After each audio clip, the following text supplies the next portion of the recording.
اپنی پیدائش کے چند لمحوں بعد چھت کو گھورتے ہوئے میں نے اچانک سے ہنسنا شروع کر دیا۔ میری خالاؤں نے ڈر کے کمرے سے باہر دوڑ لگا دی۔ میں اس بے محل ہنسی کے بعد آج تک نہیں ہنس پایا۔ میں ایک شفیق استاد، اپنے خیالات کا مسافر، مغرور فلسفی، سرکش عاشق، خلوت پسند، انجمن ساز جان ایلیا ہوں۔ آپ عمر گزار دیجیے، عمر گزار دی گئی۔ یہ ایک جبر ہے، اتفاق نہیں۔ جان ایلیا ہونا کوئی مذاق نہیں۔ کیا تکلف کریں یہ کہنے میں، جو بھی خوش ہے ہم اس سے جلتے۔ کیا کہنے، کیا تکلف کریں۔ میں نے اپنی زندگی میں کوئی ایسا شاعر نہیں دیکھا۔ جان ایلیا ایک ایسا شاعر جو واردات قلبی کا مارا ہوا تھا۔ پہلا عشق 12 سال کی عمر میں ہو گیا اور ایک خیالی محبوبہ صوفیہ کے نام اشعار کہے اور خطوط لکھے۔ پھر جوانی میں ایک لڑکی سے پیار ہوا جس کا اظہار ساری زندگی اس کے ساتھ نہ کر سکے اور نہ پوری زندگی اس لڑکی کو بھلا سکے۔ میری عقل و ہوش کی سب حالتیں تم نے سانچے میں جنوں کے ڈھال دی۔ کر لیا تھا میں نے عہد ترک عشق، تم نے پھر باہیں گلے میں ڈالی۔ مشہور پاکستانی طنز نگار مشتاق احمد یوسفی نے ایک دفعہ جان سے پوچھا، مجھے بتلائیے آپ کو پہلی محبت کب ہوئی تھی؟ جان نے کہا، میں اس وقت 8 سال کا تھا۔ مشتاق یوسفی نے تعجب سے جان ایلیا سے پوچھا کہ اگر آپ 8 سال کے تھے تو آپ کی محبوبہ کی عمر کیا ہوگی؟ انہوں نے جواب دیا کہ 6 سال۔ مشتاق یوسفی کے طوطے اڑ گئے۔ انہوں نے کہا 6 سال؟ زبان پہ لعنت اور جولیلے پہ لعنت۔ جان ایلیا کو ہم نے کسی بھی معاملے میں کبھی خوش نہیں دیکھا۔ ایلیا نے کہا، آپ کیا سمجھتے ہیں بلوغت نمبروں کی بھوکی ہے اور کسی کی جوانی سالوں کے اشاریوں کی متحمل ہے؟ ہرگز نہیں۔ میں جان ایلیا ہوں اور میری محبوبہ کی عمر کچھ بھی ہو سکتی ہے۔ شرم، دہشت، جھجک، پریشانی، ناز سے کام کیوں نہیں لیتی آپ؟ ہو جی مگر یہ سب کیا ہے؟ تو میرا نام کیوں نہیں؟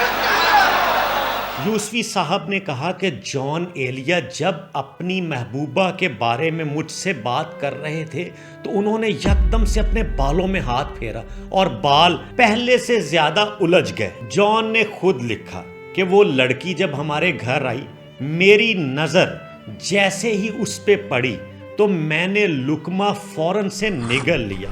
کیا مزاح کا خیز عمل ہے کہ محبوبہ کے سامنے میں اپنا نوالا چباتا ہوا دیکھا جاؤں؟ وہ بھی کیا سوچتی ہوگی؟ جان ایلیا کے جسم کے اندر انتڑیوں جیسی غیر رومانوی چیز پائی جاتی ہے۔ جان کو عجوبہ بن کر لوگوں کو متوجہ کرنے کا بہت شوق تھا۔ گرمیوں میں کمبل اوڑھ کر سڑکوں پر پھرنا اور رات گئے سن گلاسز پہن کے وہاں پہ آوارہ گردی کرنی اور اس کے ساتھ ساتھ ووڈن سینڈل پہن کے دور دور اپنے دوستوں سے ملنے چلے جانا، یہ جان ایلیا تھا۔ ایک کمپلیکس کیس اور ایک بہت بڑا فینومینا۔ جان کے قریبی دوست انہیں اکثر کہا کرتے، آپ تو بے نیاز آدمی ہیں، آپ کو اس ڈرامے کی کیا ضرورت ہے جو آپ سٹیج پر کرتے ہیں؟ تو وہ اس کے جواب میں اکثر مسکرا دیا کرتے اور کہتے کہ اگر میں شاعر نہ ہوتا تو ڈرامہ نگار ہوتا۔ زندہ رہے ہم تو مر جائیں گے۔ کیا کہنے، بے دلی۔ چلے جناب، بوسہ دے، بوسہ دے، مجھے بوسہ دے۔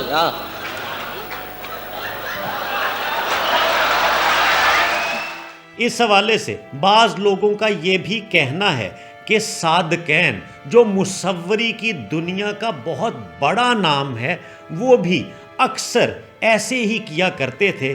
تو دونوں میں 2 پہلو مشترک تھے، ایک شاعری کی دنیا کا بڑا نام اور دوسرا مصوری کا، لیکن اس سے بڑا پہلو یہ کہ یہ دونوں ہی امروہہ سے تھے۔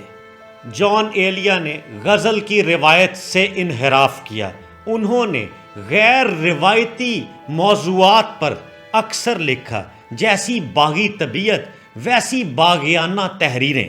جان ایلیا کے دوست قمر رازی کا کہنا ہے کہ وہ تنقید میں بہت جلدی کرتے.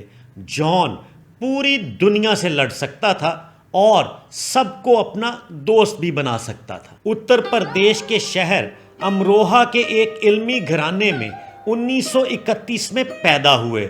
ان کے والد سید شفیق حسن ایلیا ایک تنگ دست شاعر اور عالم تھے. جان کا اپنے والد کے بارے میں کہنا تھا کہ جس انتہائی خیال پسند باپ نے اپنے بیٹے کو کوئی عملی تربیت نہ دی ہو اور سمجھایا بجھایا صرف یہی ہو کہ علم کی بڑی فضیلت ہے، اس میں وہ بیٹا یعنی کہ میں رائے گاہ نہ جاتا تو کیا ہوتا. جان پڑھنے لکھنے میں شروع میں زیادہ اچھے نہیں تھے، لیکن بعد میں انہوں نے عربی، انگلش، سنسکرت، عبرانی اور کئی دیگر زبانوں پر عبور حاصل کیا. جان ایلیا نہ چاہتے ہوئے 1956 میں پاکستان آ گئے، کیونکہ ان کے دیگر فیملی ممبرز کو بھی یہاں آنا تھا اور انہیں یہ جملہ کہتے اکثر سنا گیا کہ یہ پاکستان علی گڑھ کے چند لڑکوں کی شرارت تھی. زاہدہ حنا سے ان کی ملاقات اردو کے ایک رسالہ انشا کی اشاعت کے دوران ہوئی. 1970 میں محبت کرنے کے بعد دونوں نے شادی کر لی اور پھر 3 بچوں کی پیدائش کے بعد دونوں ایک دوسرے سے الگ ہو گئے. یوں جو تکتا ہے آسمان کو تو، رہتا ہے کوئی آسمان میں کیا، یہ مجھے چین کیوں نہیں پڑتا. ایک ہی شخص تھا جہان میں کیا. ایک گلی کی بات تھی اور گلی گلی. جان ایلیا کی بیٹی نے ایک دفعہ کہا کہ مجھے لگتا ہے کہ جان ایلیا اور زاہدہ حنا کو شادی نہیں کرنی چاہیے تھی. ان دونوں کو اپنے کام پر زیادہ وقت گزارنا چاہیے تھا.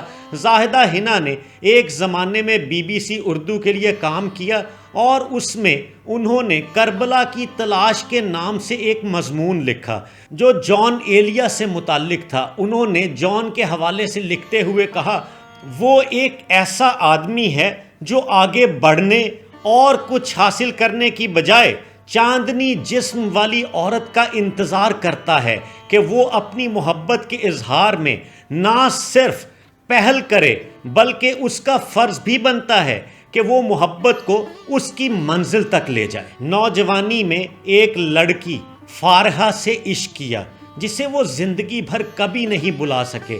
وہ کبھی بھی اظہار عشق نہیں کرتے تھے. ان کے عشق میں ایک عجیب انانیت تھی.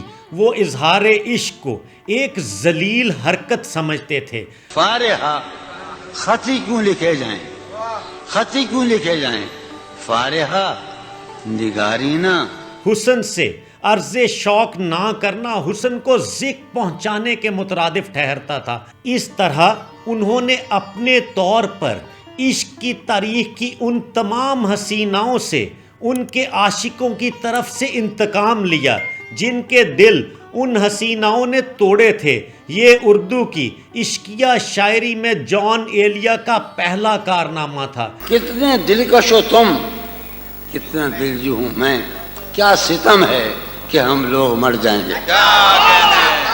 جان ایلیا کی مثال اس بچے کی سی ہے جو کھلونا ملنے پر اس سے کھیلنے کی بجائے اسے توڑ کر ایک نئی چیز دریافت کرنا چاہتا ہے. وہ نوجوانی میں کمیونزم کی طرف راغب ہو گئے. کمیونسٹ ہونے کے باوجود وہ فن برائے فن کے قائل تھے. انہوں نے مجموعی طور پر 35 کتب مرتب کی. اپنے لمبے لمبے بالوں کے ساتھ ایسے کپڑے پہنتے جس سے ان کی جنس ہی مشتبہ ہو جاتی. میں بھی بہت عجیب ہوں، اتنا عجیب ہوں کہ بس. خود کو تباہ کر لیا اور ملال بھی. کیا کہنے.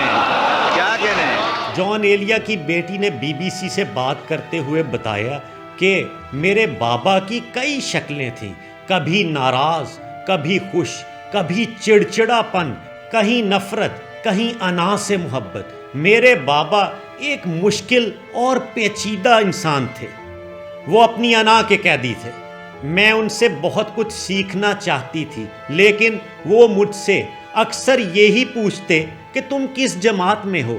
وہ ہماری کلاس بھول جایا کرتے، اور ایک دفعہ کا واقعہ تو یوں ہے کہ میں ان کے ساتھ کسی دوسری جگہ پر گئی اور وہ مجھے وہاں پر ہی بھول کے واپس آ گئے۔ میرا خیال یہ ہے کہ یہ میرا آخری مشاعرہ ہے اور اس کے بعد میرا کھیل ختم ہونے والا ہے۔ جان ایلیا کو شراب پینے کا بہت شوق تھا، اور وہ اس بات کو نہ تو معیوب سمجھتے اور نہ ہی چھپایا کرتے تھے۔